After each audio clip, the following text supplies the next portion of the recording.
صادق میں ماہی چوک کے قریب پولیس ناکے پر ڈاکوؤں کا حملے میں ایلیٹ فورس کے 5 جوان شہید۔ پولیس کے مطابق ڈاکوؤں نے ناکے پر راکٹ لانچر بھی فائر کیا۔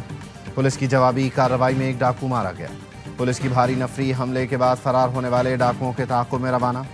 ڈی پی او رحیم یار خان عرفان علی سمو کہتے ہیں ڈاکوؤں کو بزدلانہ حملے کا خمیازہ بھگتنا پڑے گا۔ ڈاکو ریاست اور قانون سے بالاتر نہیں ہو سکتے، ڈاکوؤں کو کیفر کردار تک پہنچا کر دم لیں گے۔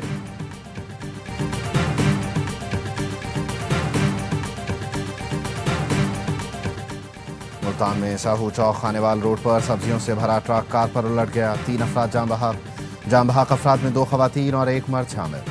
کار سوار ایک بچہ اور خاتون معجزانہ طور پر محفوظ رہے۔ ریسکیو حکام کے مطابق کار خانیوال روڈ پر مڑ رہی تھی۔ کار کے مڑتے ہی منی ٹرک بے قابو ہو کر اس پر الٹ گیا۔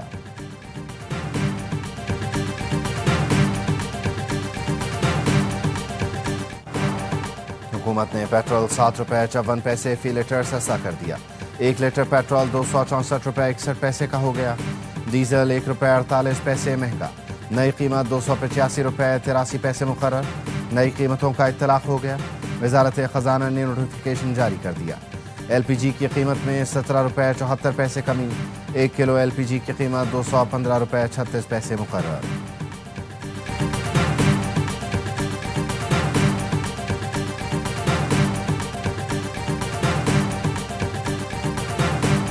فتنہ ہندوستان اور فتنہ خوارج کے مکمل خاتمے پر کام جاری ہے۔ وزیر اعظم کا انسداد دہشت گردی اور ریاستی رٹ کے لیے قائم اسٹیئرنگ کمیٹی اجلاس میں اظہار خیال۔ اجلاس میں فیلڈ مارشل سید عاصم منیر، مشیر قومی سلامتی لیفٹیننٹ جنرل عاصم ملک، وفاقی وزراء کی شرکت۔ وزیر اعظم نے کہا زمینی آپریشن، قانون سازی اور بامانی عوامی رابطے کا بھرپور استعمال کیا جا رہا ہے۔ دہشت گردی سے پاک اور پرامن مضبوط ریاستی ڈھانچہ عالمی سرمایہ کاروں کا اعتماد بحال کرتا ہے۔ معرکہ حق میں دنیا نے پاکستان کی فتح کو تسلیم کیا۔ قوم، افواد پاکستان متحد اور یکسو ہیں۔ کمیٹی کی دہشت گردی کے خلاف وفاقی اور صوبائی حکومتوں میں ہم آہنگی کو مؤثر بنانے کی ہدایت۔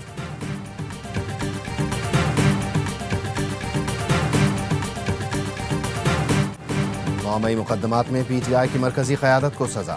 اے ٹی سی فیصل آباد نے اپوزیشن لیڈر قومی اسمبلی اور سینٹ کو 10 سال قید کی سزا سنا دی۔ عمر ایوب، شبلی فراز، حامد رضا، زرتاج گل کو 10 سال قید کی سزا۔ شیخ راشد شفیق کو بھی 10 سال۔ ایم پی اے جنید افضل شاہی کو 3 سال کی سزا۔ 3 مقدمات میں مجموعی طور پر 108 مجرموں کو سزا، 77 کو بری کر دیا گیا۔ انسداد دہشت گردی عدالت نے فواد چودھری، زین قریشی، خیال کاسترو، فیض اللہ کاموکا اور طیب ایڈوکیٹ کو بری کیا۔ جیل میں ہونے کے باعث بانی پی ٹی آئی اور شاہ محمود قریشی کا ٹرائل نہیں ہوا۔ رانا ثناء اللہ کے گھر پر حملے کے کیس کا فیصلہ بھی آنا باقی ہے۔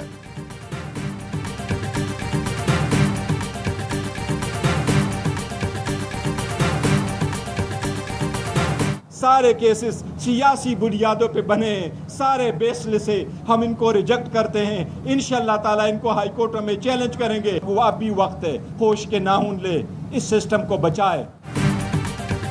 تحریک انصاف کا سزائیں ہائی کورٹ میں چیلنج کرنے کا اعلان۔ چیئرمین پی ٹی آئی بیرسٹر گوہر کہتے ہیں کچھ لوگ سسٹم کو لپیٹنے کی کوشش کر رہے ہیں۔ تحریک چلانی ہے یا ایوان میں جانا ہے، جلد اس کا فیصلہ کریں گے۔ الیکشن کمیشن ہمارے لوگوں کو نااہل کر رہا ہے، ہمیں صرف انصاف چاہیے۔ تحریک انصاف سسٹم پر یقین رکھتی ہے، آئندہ کا لائحہ عمل جلد بتائیں گے۔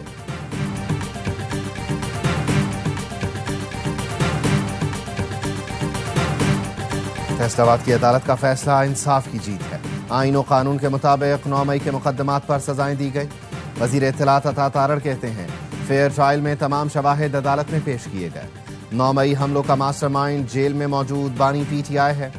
سازش کے تحت نظام کو نقصان پہنچانے کی کوشش کی گئی۔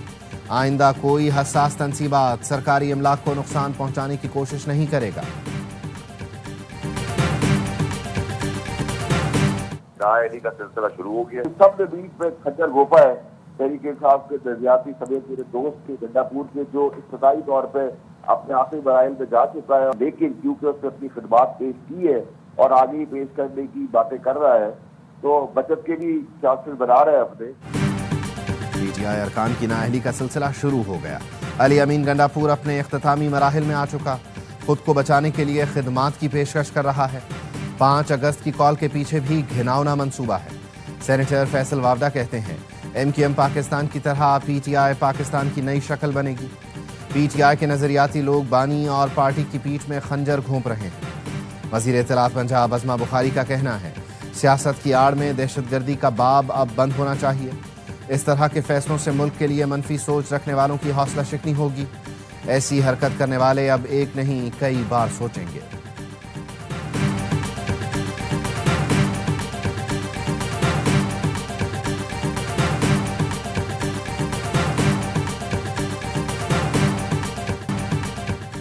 مئی افواج پاکستان نہیں پورے پاکستان کا مقدمہ ہے۔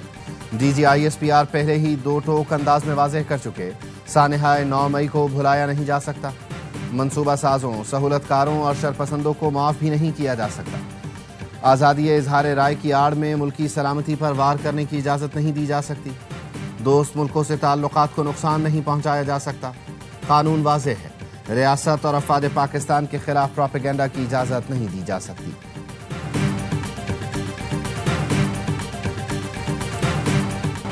پاکستان اور امریکہ کے درمیان تجارتی معاہدہ طے پا گیا۔ امریکی صدر ٹرمپ کا اعلان، کہا پاکستان کے ساتھ مل کر تیل تلاش کریں گے۔ آئل کمپنی تلاش کر رہے ہیں جو مل کر معاہدے کو آگے بڑھائے۔ ہو سکتا ہے پاکستان ایک دن بھارت کو تیل فروخت کرے۔ وزارت خزانہ کا کہنا ہے معاہدے سے پاکستانی مصنوعات پر ٹیرف میں کمی آئے گی۔ 2 طرفہ تجارت، منڈیوں تک رسائی، سرمایہ کاری اور باہمی دلچسپی کے شعبوں میں تعاون کو فروغ ملے گا۔ پیش رفت وزارت خزانہ وزیر خزانہ محمد اورنگزیب کی امریکی سیکرٹری کانگریس سے ملاقات کے دوران ہوئی۔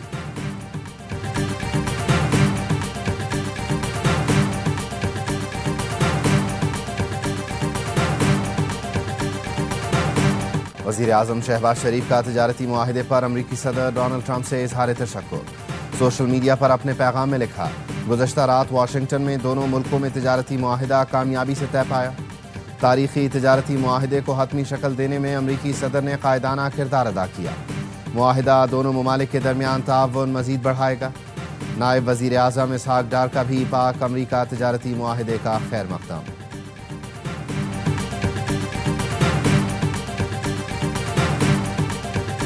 Going to be inshallah a real win-win situation for Pakistan and United States. اور اس میں جو انویسٹمنٹ کی انہوں نے بات کی ہے، انہوں نے ایک سیکٹر کی بات کی ہے، but there are number of sectors. پاک امریکہ تجارتی معاہدے سے دونوں ملکوں کے درمیان اسٹریٹجک پارٹنرشپ ابھر کر سامنے آئی ہے۔ وفاقی وزیر خزانہ محمد اورنگزیب کہتے ہیں معاہدہ طے پانے کے بعد پاکستان بہتر پوزیشن پر آ گیا۔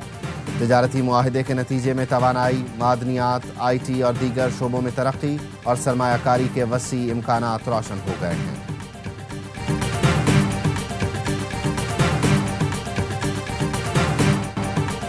امریکہ کے ساتھ تجارتی معاہدے کے بعد غیر ملکی کمپنیوں پر 5% ڈیجیٹل ٹیکس ختم۔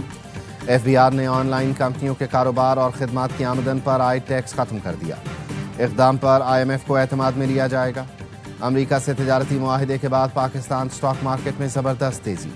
بینچ مارک 100 انڈیکس پھر 1,40,000 کی حد عبور کر گیا۔ دوران کاروبار 1803 پوائنٹس کا اضافہ دیکھا گیا۔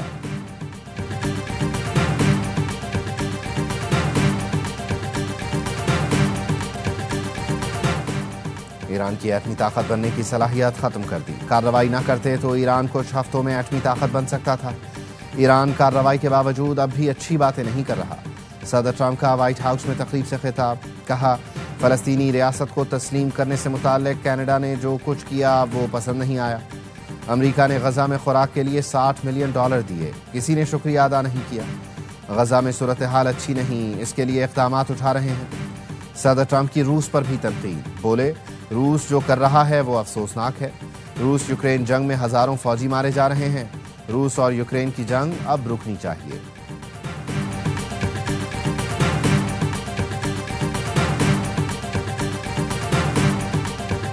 صدر ٹرمپ نے ٹھیک کہا، بھارت کی معیشت مردہ ہو چکی۔ بھارتی اپوزیشن لیڈر راہل گاندھی کہتے ہیں مودی سرکار نے بھارت کی معیشت تباہ کی، یہ بات ساری دنیا جانتی ہے۔ اپنے دوست اڈانی کو نوازا، نوجوانوں کا مستقبل تباہ کر دیا۔ چینی کی سرکاری ریٹ پر دستیابی چیلنج بن گئے۔ ملک بھر میں چینی کی قیمت میں کمی نہ آ سکی۔ شہری کہتے ہیں شوگر مافیا اور دکانداروں کی ملی بھگت ہے۔ مصنوعی قلت کے باعث منہ مانگے دام وصول کیے جا رہے ہیں، پرائس کنٹرول ٹیمیں کارروائی کریں۔ لاہور میں دکانداروں کا چھاپوں سے خوفزدہ ہو کر چینی بیچنے سے ہی انکار۔ شوگر ڈیلرز کے مطابق شوگر ملوں نے مقررہ ریٹ پر مطلوبہ مقدار میں چینی فراہم نہیں۔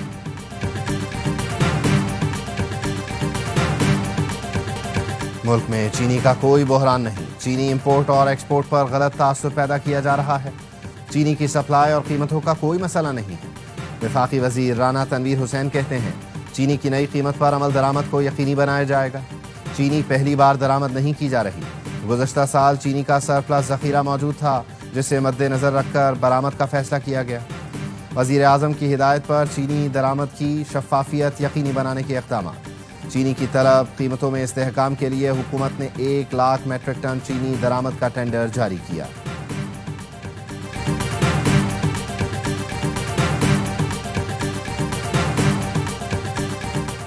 ملک بھر میں یوٹیلیٹی سٹورز بند کر دیے گئے، وزارت صنعت و پیداوار نے نوٹیفیکیشن جاری کر دیا۔ اعلامیے میں بتایا گیا وزیر اعظم اور بورڈ آف ڈائریکٹرز نے USC بند کرنے کی منظوری دی۔ یوٹیلیٹی سٹورز پر تمام خرید و فروخت ختم کر دی گئی۔ سندھ کے سینئر وزیر شرجیل انعام میمن کا یوٹیلیٹی سٹورز کی اچانک بندش پر تحفظات کا اظہار، کہا ادارے کی بندش اور 12,000 ملازمین کی برطرفی ہزاروں خاندانوں کے روزگار پر حملہ ہے۔ سیدھے طریقے سے آج ہی مذاکرات شروع کیجئے، ہم لڑنے نہیں بات کرنے آئے ہیں۔ کمیٹی اگر نوٹیفائی نہیں ہوئی صرف ہدایت الرحمان نہیں، نعیم الرحمان بھی لانگ مارچ کا آغاز کرے گا۔ کون ہمارا راستہ روکتا ہے؟ حکومت پر واضح کیا کہ لڑائی ہماری ہوگی، نقصان پاکستان کا ہوگا۔ پورا پاکستان بلوچستان کے ساتھ کھڑا ہے۔ حکمرانوں سے بات کر کے لڑائی سے گریز کا کہا۔ امیر جماعت اسلامی حافظ نعیم الرحمان کا لاہور میں لانگ مارچ کے شرکاء سے خطاب۔ وفاقی حکومت نے لانگ مارچ کے شرکاء سے مذاکرات کے لیے رانا ثناء اللہ کی سربراہی میں کمیٹی تشکیل دے دی۔ وزیر قانون اعظم نذیر تارڑ، وزیر اطلاعات عطا تارڑ، وزیر مملکت برائے داخلہ طلال چودھری کمیٹی میں شامل۔ 6 رکنی کمیٹی جماعت اسلامی کے قائدین سے آج مذاکرات کرے گی۔ پیش رفت سے وزیر اعظم کو آگاہ کیا جائے گا۔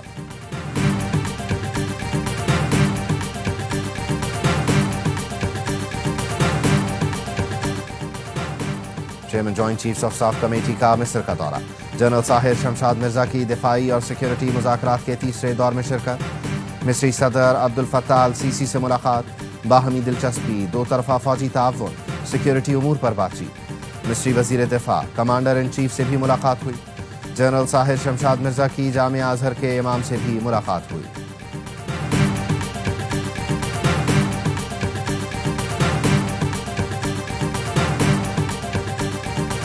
کل سب دیکھیں گے کہ یہ واحد فلیگ جو دنیا میں جو ون پیس ہے وہ کل گورنر ہاؤس سندھ کراچی کے اندر رہنمائی کریں گے، لہرائیں گے۔ کل گورنر ہاؤس سے جھنڈا لے لے، فری ملے گا، اپنی موٹر بائک پہ لگائے اور گھومے۔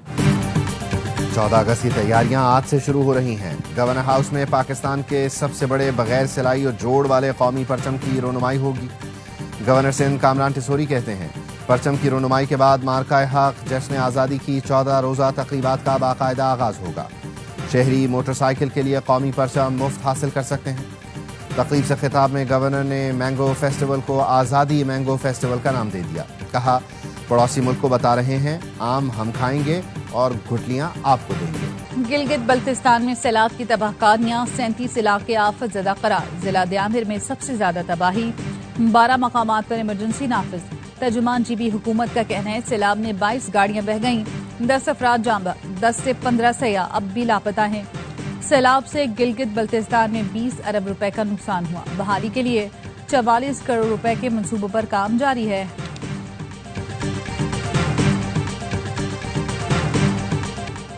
غزہ میں امداد کے نام پر انسانیت کا قتل عام جاری۔ غاصب اسرائیلی فوج نے پھر امدادی مراکز کو خون میں نہلا دیا۔ امداد کے منتظر 91 فلسطینی شہید۔ پناہ گزین کیمپوں پر صہیونی فورسز کے حملے جاری۔ 24 گھنٹے میں مزید 111 افراد شہید ہو گئے۔ خان یونس میں ایک اور نوجوان بھوک سے دم توڑ گیا۔ اب تک 156 افراد بھوک سے شہید ہو چکے ہیں۔ اسرائیلی ڈرون سے فائر ہونے والی گولی فلسطینی بچی کے سر میں پھنس گئی۔ ننھی بچی کے سر میں پھنسی گولی اسرائیلی درندگی کی داستان سنا رہی ہے۔ شمالی غزہ میں حماس سے جھڑپوں میں 5 اسرائیلی فوجی جہنم واصل، متعدد زخمی ہیں۔